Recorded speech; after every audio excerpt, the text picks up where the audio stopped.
Bonjour à tous, aujourd'hui petite séance de rechargement concernant un calibre hyper connu pendant la Seconde Guerre mondiale puisqu'il s'agit bien sûr du 303 British que l'on utilisait à la fois dans celui Enfield mais aussi dans des armes comme le Bren. Voilà. J'ai pas de Bren, dommage, mais j'ai un Enfield. Donc je vais vous montrer comment on fait d'une façon très simple un rechargement de 303 British avec une ogive, on va dire d'origine, là c'est de la PPU, mais le poids est d'origine 174 grains, avec de la poudre, là c'est de la Vitavory N135, voilà, elle va plutôt bien.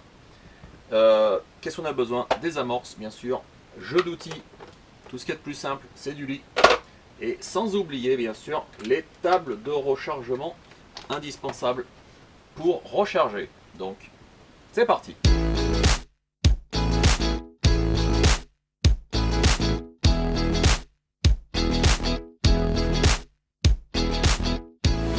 Alors pour cette vidéo, je vais utiliser des étuis préparés.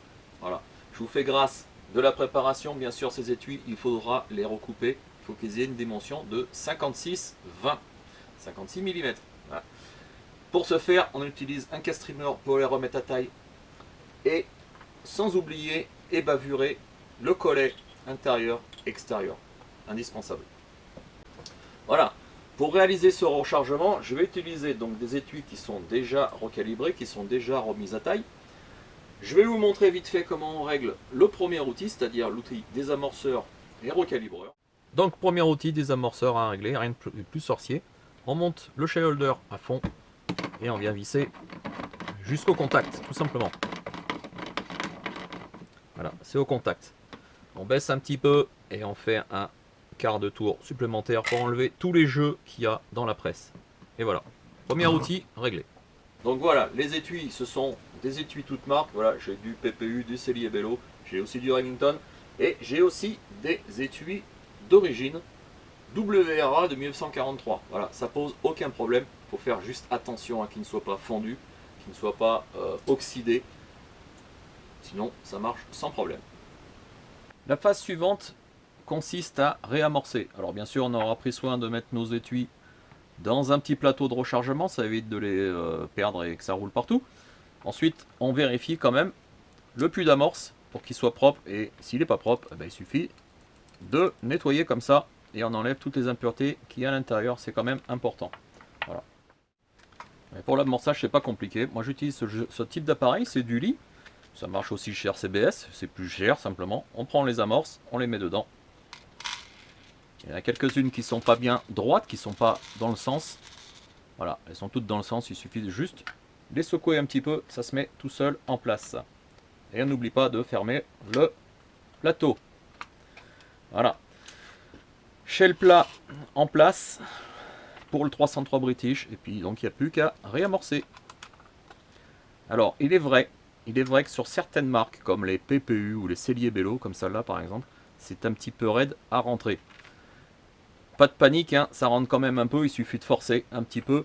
Ne vous inquiétez pas, ça risque pas d'éclater. Les amorces, j'en ai jamais éclaté une, ça m'a jamais pété à la gueule, hein, tout simplement. Voilà, même pour les amorces du type militaire, puisqu'il y a un sertissage qui a été fait autour, il y a 3 points, hein, pour ceux qui connaissent, il y a 3 encoches qui ont été faites, c'est pour tenir l'amorce, pour éviter que ça se barre, voilà, à l'époque. Donc ça là, 1943, c'est exactement pareil. Voilà. C'est un petit peu raide aussi, on force un petit peu plus, mais ça rentre quand même sans problème. Voilà. Vos étuis sont amorcés. Alors voilà, mes étuis sont prêts. Donc je vous ai dit qu'il y avait toutes les marques, hein, même des étuis voilà, comme celui-là qui tient 1943, WRA. Ça change rien du tout au niveau des étuis, c'est exactement la même forme, donc on s'en occupe pas. Je vous ai dit au début de la vidéo, si vous avez bien entendu, j'utiliserai de la Vitavory N135. Pour ce faire, j'ai besoin d'une table correspondante. Donc voilà, table de correspondante, ça c'est tiré donc des tables de rechargement de chez Vitavory, correspondant bien sûr au 303 British.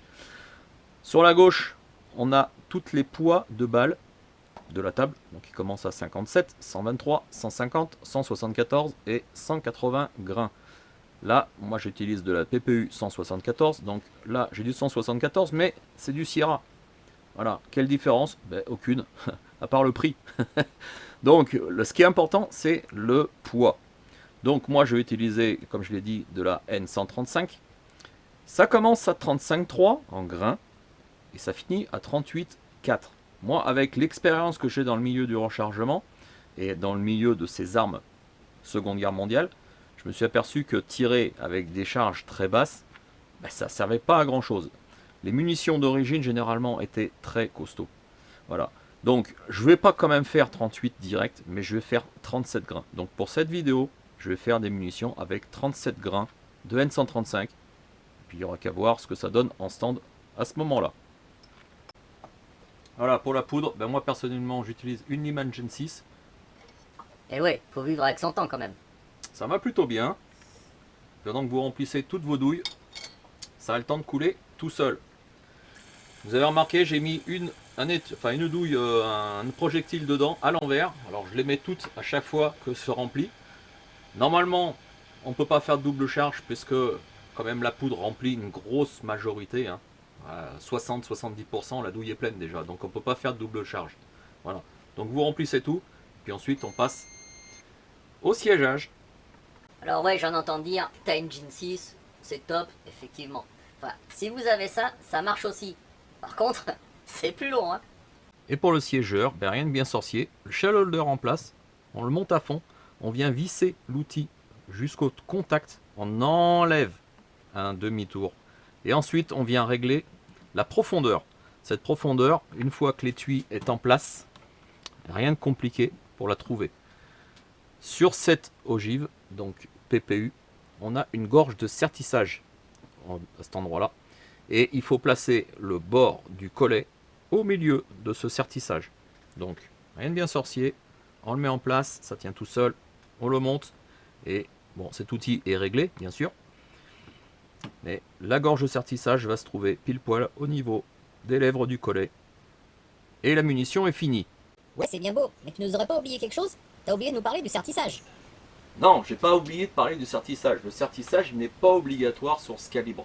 Alors effectivement, dans le jeu d'outils Lee, il y a un troisième outil, c'est l'outil sertisseur. Moi personnellement, je sertis un tout petit peu. Ce n'est pas obligatoire comme je viens de le dire, mais il ne faut pas oublier que ce 303 British était utilisé, la munition, était utilisée à la fois dans le Lienfield, mais aussi dans le Bren. Et le Bren était un fusil semi-automatique. Et la munition était dans le chargeur, était quand même assez secouée. Moi, dans ce chargeur de Lienfield, il y a un petit épaulement de chaque côté du chargeur qui permet justement de s'appuyer sur l'épaulement et de ne pas avancer. Voilà, la munition n'avance pas et normalement ne vienne pas en contact avec le bord, voilà, le bord du chargeur. Donc, normalement, je dis bien normalement, la munition ne peut pas taper au fond du chargeur. Donc, normalement, il n'y a pas besoin de sertir. Mais moi, personnellement, voilà, je préfère sertir un tout petit peu. C'est une sécurité supplémentaire, mais il est vrai aussi qu'au tir, je m'en suis aperçu en faisant pas mal de rechargements, que avec ou sans sertissage, on peut avoir une différence sensible, et ça, à chacun de voir ce qu'il veut faire et des résultats qu'il veut souhaiter. Voilà, sertissage ou pas sertissage, c'est un choix personnel. Alors pour ceux qui veulent savoir, le réglage du troisième outil, il suffit de monter le shell holder à fond. On vient visser jusqu'au contact et ne pas oublier, il faut avoir un demi-tour, voire même un tour complet. Voilà, ça appuie en fait, le shell holder appuie sur la bague qui est dessous et va serrer le mort qui est à l'intérieur. Donc il suffit de présenter la munition dedans et on y va modérément et ça serre. Voilà, et ça, au niveau réglage, ça ne sert que le bord du collet.